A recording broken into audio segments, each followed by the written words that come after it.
이 아침 가운데 읽었던 본문의 말씀 요한복음 14장 1절서부터 12절의 말씀을 통해서 천국의 건설이라고 하는 제목으로 함께 말씀을 나눕니다. 오늘 본문 1절 말씀을 보면 이렇게 기록되어 있어요. 너희는 마음에 근심하지 말라. 하나님을 믿으니 또 나를 믿으라. 예수님께서는 제자들을 향하여서 지금 뭐라고 말씀하십니까? 너희는 마음에 근심하지 말라라고요. 이 얘기는 지금 제자들이 뭐하고 있는 거예요? 근심하고 있다는 거예요. 왜 근심을 하고 있을까? 근심이라고 하는 것은 뭡니까? 불안하기 때문인 거예요. 또 왜 제자들이 지금 불안해 할까라고 하는 거죠. 그 이유를 알기 위해서는 이 말씀의 배경을 봐야 되는데, 이 본문의 말씀의 배경은 13장의 말씀입니다. 13장의 말씀은 무엇인가? 예수님께서 제자들과 함께 유월절 만찬을 하시는 그 모습을 보여주고 있다라고 하는 것이죠. 예수님께서 그 유월절 만찬이 끝나시고 하신 일이 뭔가? 물을 떠다가 허리에 수건을 두르시고 제자들의 발을 하나하나 다 닦아주시는 거예요. 왜 발을 닦아주실까? 그것은 13장을 통해서 볼 수 있는 게 있는데, 그게 뭐냐? 예수님께서 떠나실 때가 됐다라는 걸 아신다라는 거예요. 아버지께로 돌아갈 때가 이른 줄을 아셨다라고 하는 거죠. 그래서 지금 제자들을 만나는 그 공생의 마지막 과정의 모습이라는 거예요. 그 제자들을 일일이 발을 하나씩 다 닦아줍니다. 발을 닦아주시면서 더불어 하셨던 말씀이 뭐냐? 너희 중에 하나가 나를 팔리라.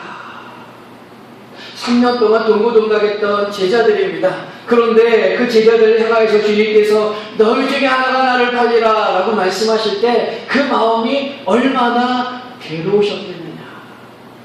성경에도 말씀합니다. 요한복음 13장 21절에 보면 괴로워하시면서 하시는 말씀이 너희 중에 하나가 나를 팔리라. 근데 그 말씀으로 끝나는 것이 아니라 33절의 말씀을 보면 이렇게 표현되어 있어요. 작은 자들아, 내가 아직 잠시 너희와 함께 있겠노라. 너희가 나를 찾을 것이나 일찍이 내가 유대인들에게 너희는 내가 가는 곳에 올 수 없다고 말한 것과 같이 지금 너희에게도 이르노라. 이 말이 무슨 얘기입니까? 나는 지금 간다.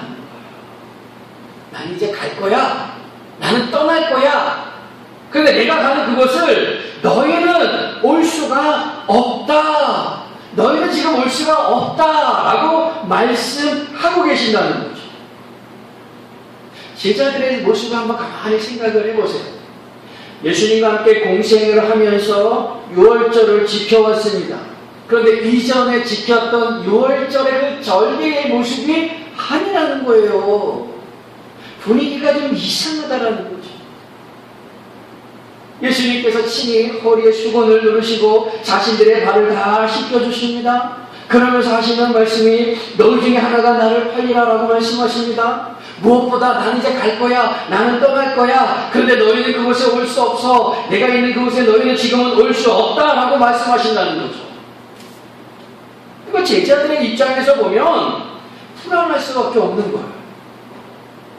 전에는 하지 않던 일들 팔을 씻겨주시고 너희 중에 나를 한 사람이 나를 팔 것이라고 나는 간다 그러니까, 그리고 또 가는 그곳에 너희는 올 수 없다라고 하니까 제자들이 불안할 수밖에 없는 거죠. 그 불안한 모습이 얼굴로 드러나는 것이 걱정으로 근심으로 나타나는 거예요.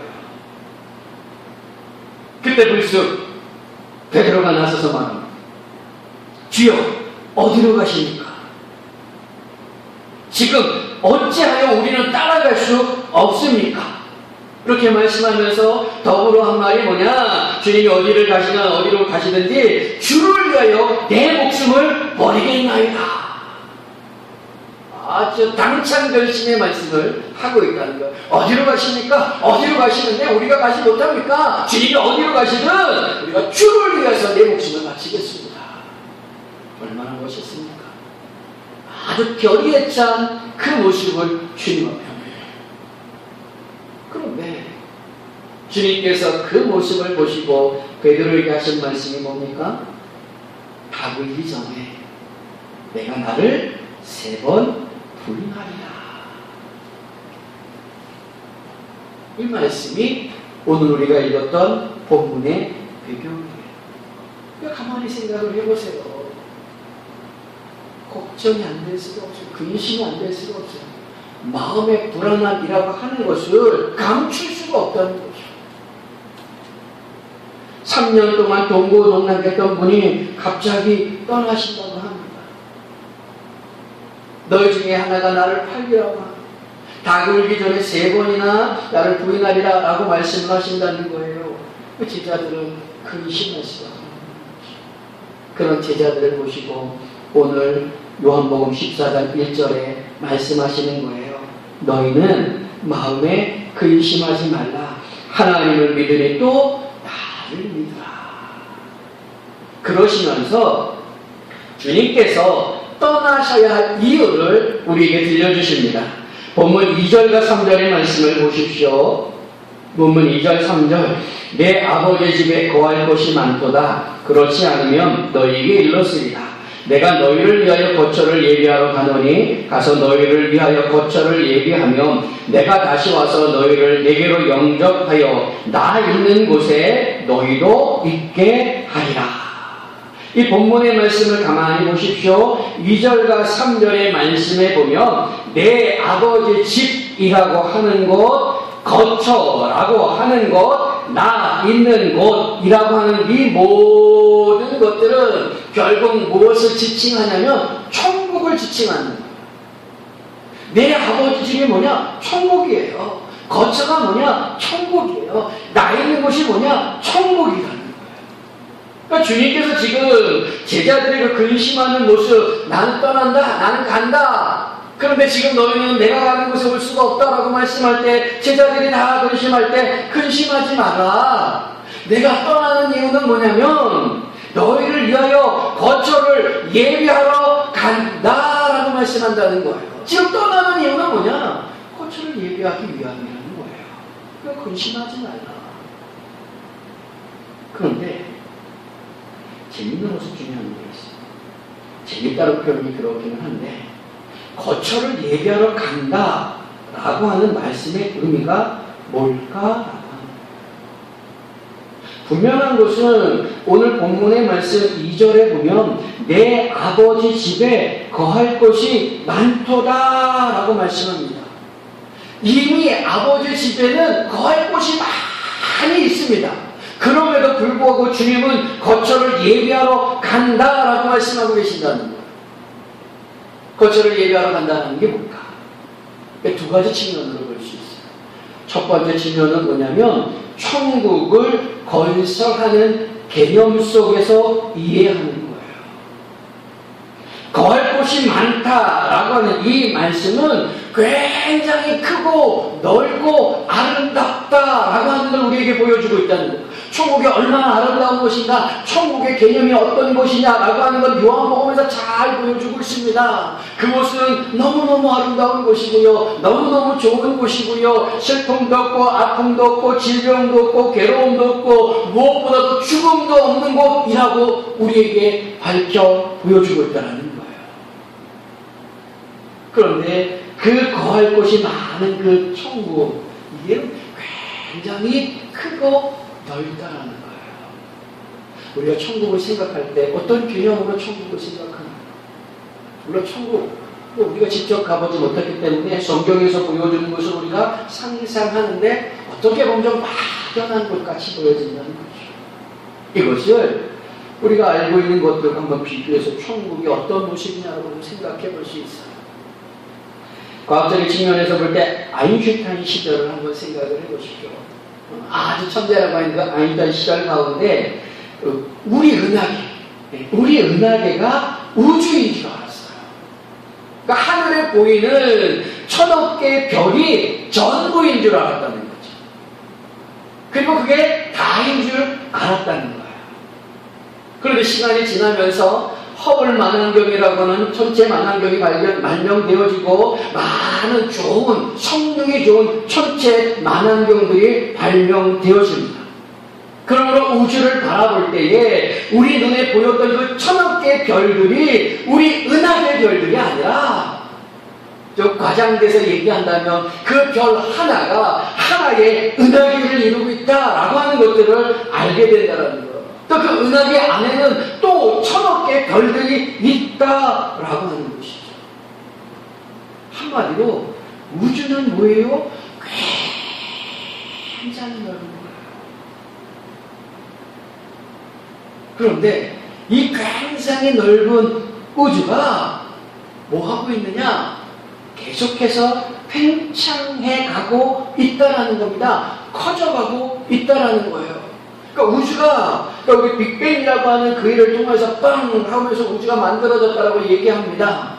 좀 과학적으로 이렇게 얘기해요. 그렇게 빵 하면서 빅뱅으로 인연해서 우주가 만들어지면서 이게 계속 뻗어나간다는 거예요. 이 뻗어나가는 그 속도가 빛의 속도 이상으로 커져가고 있다는 거예요. 그러니까 우주는 지금도 끊임없이 커져나가고 있다는 거예요. 굉장히 큰 거죠.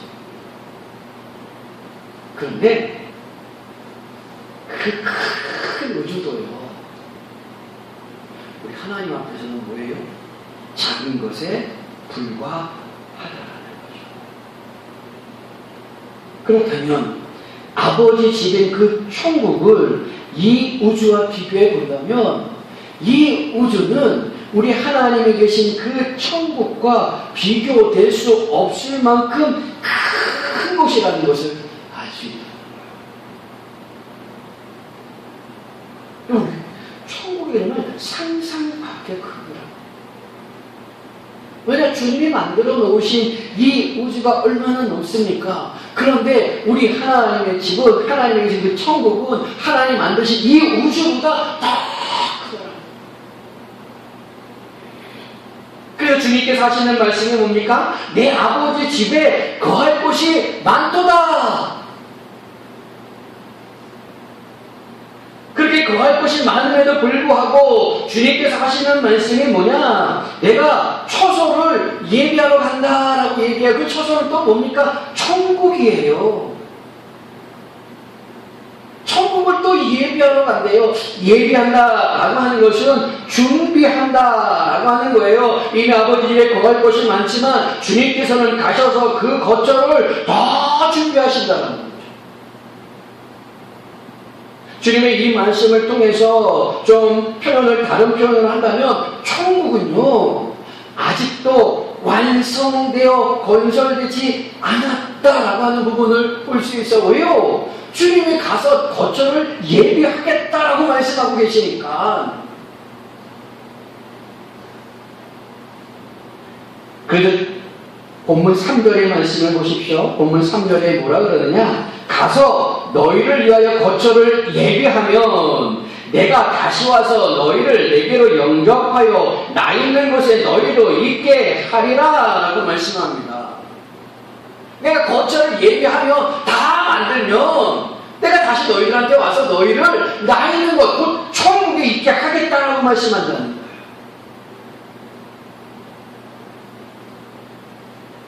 성경이 보여주는 천국의 모습 중에 하나는 뭐냐면 천국 고정되어 있는 게 아니라는 거예요. 고착되어져 있는 게 아니라요. 천국은 계속해서 확장되어지는 부분들을 성경을 통해서 우리가 읽어볼 수 있다는 거예요. 특별히 예수님께서 하셨던 천국의 비유의 말씀 가운데 우리가 알고 있는 겨자씨의 비유나 누룩의 비유의 모습을 통해서 알 수 있는 건 뭐냐면 천국의 확장성들을 보여주고 있다는 거죠. 그러니까 천국은 계속해서 보여주는 모습, 성경에 보여주는 모습은 뭐냐면 역동적으로 확장되어져 가고 있다는 걸 보여준다. 그것이 이 땅 가운데서 우리의 마음에서 믿지 않는 사람의 마음으로 천국이 확장되어지는 것을 보여줄 뿐만 아니라 우리가 장차 앞으로 가야 될 천국에 대한 부분들도 보여준다는 거예요. 천국의 견본이라고 할 수 있는 것이 있습니다. 그게 어디냐? 에덴 동산이에요. 에덴 동산은 천국의 견본이라고 말씀할 수 있어요. 그런데 그 에덴 동산을 어떻게 표현하느냐? 동방의 에덴에 동산을 창설하시고 라고 해요. 창설한다라고 하는 이 말씀의 히브리의 원문의 뜻은 뭐냐면 나무를 심듯이 심다라고 하는 의미예요. 그러니까 에덴 동산을, 그러니까 동방의 에덴에 동산을 심으신다는 거예요. 그런데 심겨진 그 에덴 동산은 딱 고착되어졌거나 딱 고정되어져 있는 것이 아니에요. 테두리가 여기까지라고 하는 게 아니라는 거죠. 왜냐? 아담과 하와를 통해서 계속해서 그 에덴 동산은 확장되어져 가야만 함을 우리에게 보여주고 있어요. 창세기 1장 27절 28절의 말씀에 보면 하나님께서 인간을 창조하시고 복을 주시며 그들에게 말씀하시는 게 뭡니까? 생육하고 번성하여 땅에 충만하고 땅을 정복하라라고 말씀한답니다. 그러시면서 에덴의 동산을 창설하시고 누구를 그곳에 거하게 하십니까? 아담과 하와. 결국 아담과 하와가 할 일이 뭡니까? 생육하고 번성하여 땅에 충만하게 땅을 정복하는 일들을 해야 된다는 거예요. 그런데 에덴 동산이 고착되어져 있다면, 고정되어져 있다면 그 채우는 건 그렇게 어렵지 않을 거라는 거죠. 그런데 땅이라고 하는 게 되면 에덴 동산만 땅의 개념이 아니잖아요. 하나님이 주신 모든 그곳이 땅의 개념이잖아요. 그 모든 곳에 하나님 백성들이 가득 차게 해야 한다라고 하는 거죠. 그러기 위해서 열심히 아담과 하와가 할 일이 뭐냐? 에덴 동산 확장해 나가는 거예요. 그 일이에요.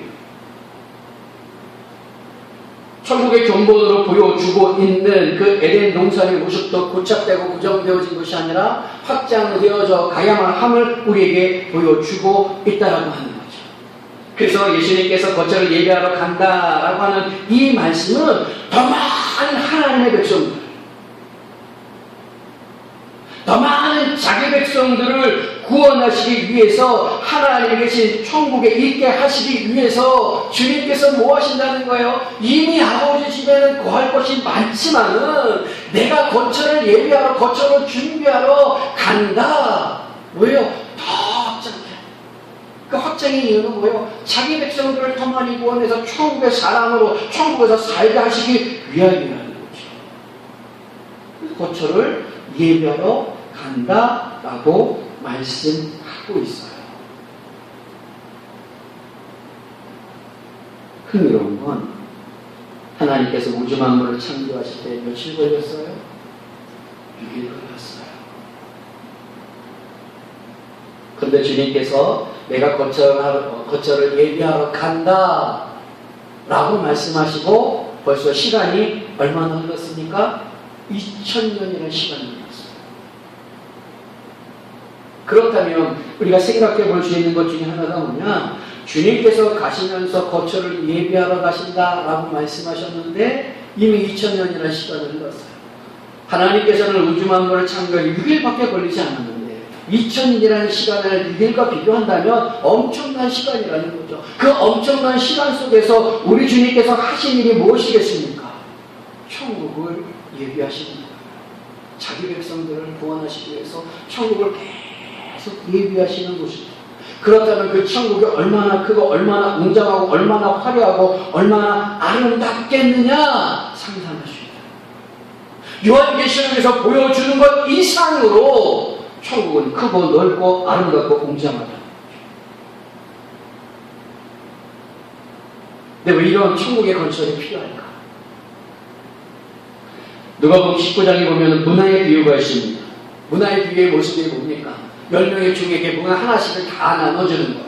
그리고 주인이 떠납니다. 떠났다가 돌아옵니다. 그러니까 돌아올 때까지 너희들이 이 문화를 가지고 장사해서 이익을 남기라 라고 해요. 그리고 돌아옵니다.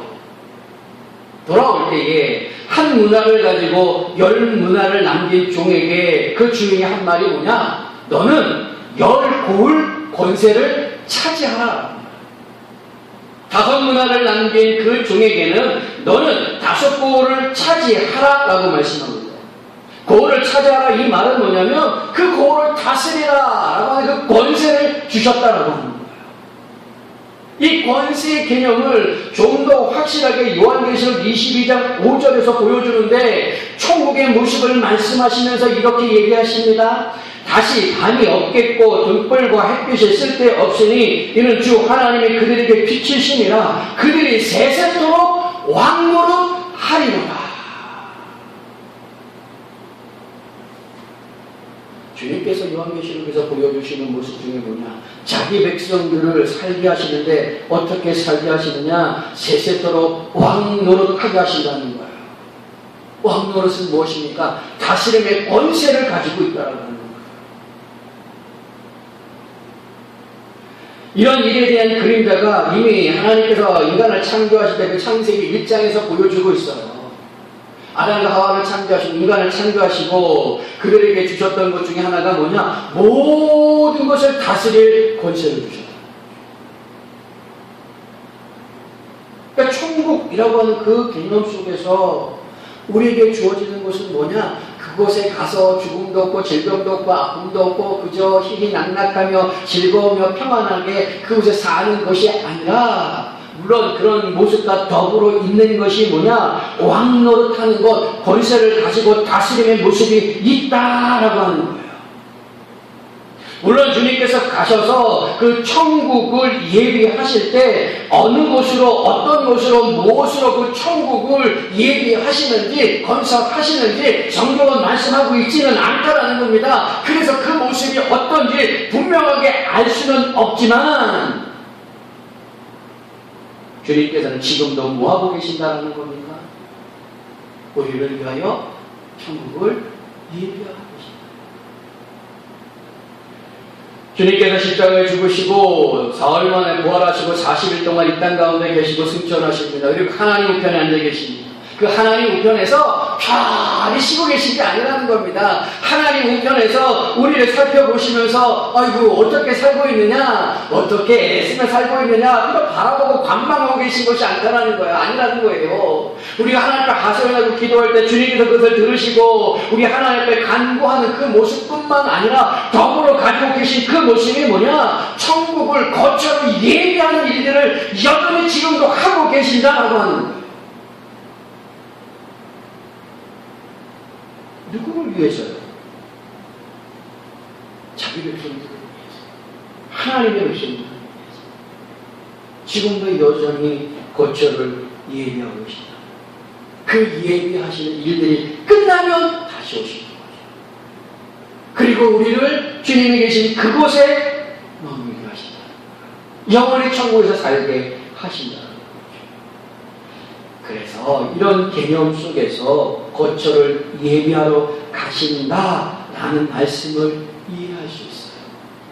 천국은 막연한 그것이 아니라 주님이 지금도 우리를 위하여 예비하고 준비하고 하나님 백성들을 채우기 위한 일들을 하고 계신다. 그러니까 그 천국을 주님의 창조하신 그 사역과 비교해 본다면 얼마나 크고 얼마나 아름답고 얼마나 웅장하고 얼마나 귀한 곳이겠느냐. 그 일이 지금 2000년이나 시간이 있어요. 그만큼 자기 백성들을 더 구원하시려고 하는 겁니다. 자기 백성들이 살 수 있는 곳들을 마련해 주시는 모습을 보여준다는 거죠. 또 하나의 개념이 있습니다. 둘째로 거처를 예비하러 간다라고 하는 말씀을 볼 수 있는 것 중에 하나가 뭐냐? 아버지 집인 그 천국에 거처를 예비하러 간다라고 하는 것은 그 천국에 들어갈 수 있는 길을 준비하러 가신다는 거예요. 예비한다라는 말 자체가 준비한다는 뜻이 있잖아요. 그러니까 그 천국에 하나님이 예비해 놓으신 그 아버지 집인 천국에 들어갈 수 있도록 준비하러 가신다는 거예요. 근데 그 준비의 사건이 뭐냐? 그게 바로 십자가의 속죄 사건이라고 하는 거예요. 유대인들은 예비한다라고 하는 이 말에 관습적으로 쓰는 모습들이 있습니다. 뜻이 있는데 그 뜻은 뭐냐면 어떤 목적을 위해서 누군가를 먼저 보낸다는 거예요. 이게 예비한다는 개념이에요. 그들이 습관적으로 쓰는, 자, 예비합시다. 그러면 뭐냐? 어떤 목적을 위해서 어떤 사람을 먼저 보낸다는 거예요. 민수기 10장 33절의 말씀에 보면 그들이 여호와의 산에서 떠나 3일길을 갈 때에 여호와의 언약궤가 그 3일길을 앞서가며 그들의 쉴 곳을 찾았고 라고 하는 말씀이 있습니다. 이게 바로 얘기한다는 모습인데 뭐냐? 이스라엘 백성들이 출애굽을 했다가 시내산에서 머물다가 이제 떠나는 거야. 율법을 받고 떠나게 되어집니다. 율법을 받고 떠날 때 앞서간 것이 뭐냐? 그게 언약궤라는 거예요. 제사장들이 언약궤를 메고 3일길을 먼저 가는 거예요. 그래서 이스라엘 백성들이 쉴 곳에 그 길을 준비해 놓는 거예요. 그게 예비한다는 거예요. 또 하나 마태복음 26장 17절에 보면 무교절 첫날에 제자들이 예수께 나와서 이르되 6월절 음식 잡수실 것을 우리가 어디서 준비하기를 원하시나이까? 이게 뭔 얘기예요? 6월절을 준비하기 위해서 보냄을 받아야 하는 제자들의 모습을 보여주고 있는 거예요. 그러니까 주님께 주님 우리가 언제 어디에 가서 이 6월절 먹을 걸 준비할까요? 그 말은 먼저 가서 준비해야 될 일들을 보여주고 있다. 이게 예비한다는 거예요. 예수님께서 거처를 예비하러 간다라고 하는 것은 그 거처에 갈 수 있도록 먼저 가서 준비한다는 거예요. 그 준비의 개념이 뭐냐? 그게 바로 십자가의 속죄 사건이에요. 십자가에서 죽으심으로 뭐예요? 죄인을 의인으로 만드신다는 거죠. 천국은 죄인은 결코 들어갈 수가 없어요. 죄인은 결코 들어갈 수 없는 그 천국에 들어갈 수 있도록 아버지가 계신 그 거처에 들어갈 수 있도록 하나님의 자녀들을 뭐 하는 거예요? 깨끗하게 거룩하게 만드는 일들을 준비하신다는 거예요. 그게 십자가에서의 계속적 죽음인 거예요. 그러니까 내가 뭐하러 간다? 예비하러 간다라고 하는 그 얘기는 십자가에서 죽으신다는 거죠. 그 죽으심의 일들을 통해서 보여지는 게 뭡니까? 천국에 들어갈 길들을 보여준다는 거예요. 그래서 예수님의 그 축제의 사건을 보고 믿고 따르는 자만이 어디 갈 수 있어요? 천국에 갈 수 있어요. 생각해 보세요. 이미 아버지 집엔 거할 곳이 많이 있어요. 그 많이 있음에도 불구하고 거처를 예비하러 간다라고 하는 것은 두 번째 의미 속에서 바로 그거예요. 십자가의 사건, 속죄의 사건. 이미 하나님께서 예비해 놓으신 그곳에 들어갈 수 있게 하는 십자가의 사건. 그래서 오늘 본문 6절의 말씀에 보면은 예수께서 이르시되 내가 곧 길이요 진리요 생명이니 나로 말미암지 않고는 아버지께로 올 자가 없느니라 라고 말씀하고 있어요. 그게 바로 주님께서 거처를 예비하러 가신다는 거예요. 곧 십자가의 속죄 사건. 주인인 우리를 주님께서 죽어주심으로 우리를 위해서 대속의 사건을 행하시는 거예요. 그래서 의인된 모습으로 하나님께서 이미 마련해 놓으신 그 천국에 들어갈 수 있게 하신다. 그 일들을 잘 준비하는 것이 주님의 그 일 되는 내가 간다. 그래서 너희는 지금은 나를 따라올 수 없지만 나중에는 나를 따라 올 것이다라고 얘기해요. 그래서 12분의 그 사도들이 다 어떻게 됩니까? 사도 요한 빼고는 나머지 모든 분들은 다 순교해요. 다 죽음을 당한다. 그러니까 주님이 가셨던 그 십자가의 죽음처럼 많은 제자들도 순교의 길들을 가시는 것들을 보여줘요. 그리고 뭐라고 얘기하십니까? 거처가 예비되며 나 있는 곳에 너희도 있게 하리라. 내가 다시 와서 나 있는 곳에 너희도 있게 하리라. 그 말씀은 뭐예요? 구원의 때가 완성되면이라고 하는 개념이죠. 그래서 오늘 본문의 말씀을 통해서 내가 거처를 예비하러 간다라고 하는 개념은 두 가지로 볼 수 있는 거예요. 하나는 이 말씀 자체로 천국을 건설하는 겁니다. 우리가 장차 가야 될 천국을 여전히 지금은 주님께서 예비하시고 준비하시고 만들어 가신다. 그만큼 자기 백성들을 더 구원하시려고 하는 하나님의 그 모습, 하나님의 그 사랑을 입을 수 있다는 거죠. 또 거처를 예비하러 간다라고 하는 그 모습 속에서 또 하나의 의미는 무엇이냐면 그 이미 마련해 놓은 그 천국에, 그 아버지 집에 들어갈 수 있는 길을 마련해 놓는 거예요. 그게 십자가의 대속의 사건이라는 거예요. 이런 일들을 보면서 우리가 해야 할 일이 뭘까요? 주님은 지금도 우리를 위해서 천국을 준비하고 일하고 계시다. 주님이 일하시는데, 주님이 일하시는 것처럼 우리도 이 땅 가운데서 해야 될 일이 뭘까요? 열심히 일하는 거예요. 이 땅에서 이루어질 천국을 세워가는 그 복음의 사명을 열심히 감당하며 우리도 살아야 한다. 왜요? 주님도 여전히 지금 일하고 계시니까 우리도 이 땅 가운데 맡겨진 사명을 가지고 열심히 일하며 살아야 한다는 거예요. 또 하나의 개념은 뭡니까? 아버지가 계신 그 천국은 오직 예수 그리스도를 통해서만 갈 수 있다는 거예요. 다른 길은 없답니다. 사도행전 4장 12절에 말씀하기를 다른 이로서는 구원을 받을 수 없나니 천하 사람에게 구원을 받을 만한 다른 이름을 우리에게 주신 일이 없다라고 선포하고 계신다는 거죠. 그러므로 이 땅 살아가는 동안에 예수님만이 유일한 구원의 길임을 흔들려서는 안 됩니다.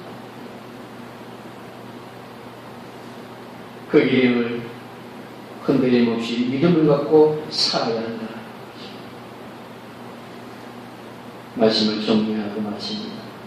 주님은 지금도 우리를 위해서 일하고 계십니다.